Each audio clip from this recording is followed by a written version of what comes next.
नमस्कार public, this is day 16th of making 1000 followers in 30 days. आज काही काम नव्हतं, रविवार होता, आपण एकदम फ्री होतो. म्हणूनच आपण आज एक प्लॅन केला की welcome to the CCD captain's kitchen diary. आज आपण बनवतोय हक्का नूडल्स. बनवायला येत नाही, ट्राय करतोय पहिल्यांदा. सर्वप्रथम एका रेषेत कांदा कापून घेतला, नंतर चिंटुकले पिंटुकले लसणाचे तुकडे करून घेतले आणि as it is same formula आपण टोमॅटोवरती वापरला.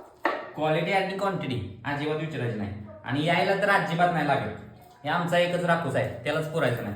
आणि राहिलेली मिरची सुद्धा प्रेमाने कट करून घेतली. नंतर आपण कढईमध्ये पाणी ओतलं, त्यामध्ये थोडंसं मीठ टाकलं आणि पाणी उकळल्यानंतर त्यामध्ये नूडल्स बॉईल करायला टाकले. नूडल्स बॉईल होईपर्यंत बाकीचे सर्व इन्ग्रेडियंट्स तेलामध्ये तळण्यासाठी सज्ज झालेले आणि त्यासोबतच आपला जिन्नस सुद्धा सज्ज होता. आणि हे बघा, शेट आहे ते, हे फक्त मोठा राकेश.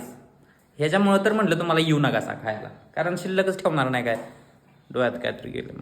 नंतर नूडल्सला साईडला करून त्यामधील पाण्याला सुद्धा गेट आउट केलं. नंतर ते एकमेकांसोबत गठबंधन करून चिटकू नये म्हणून तेल टाकून हलवून सोडून दिलं.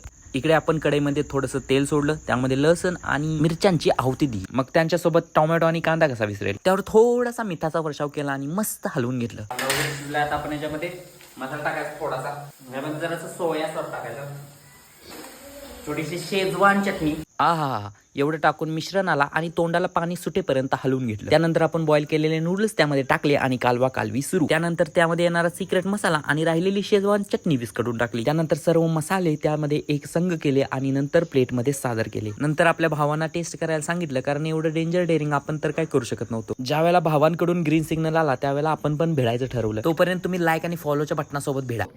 हॅलो, एवढं कसं काय टेस्टी येतं मला जेवण बनवता देवा. नका येऊ, शांत बस.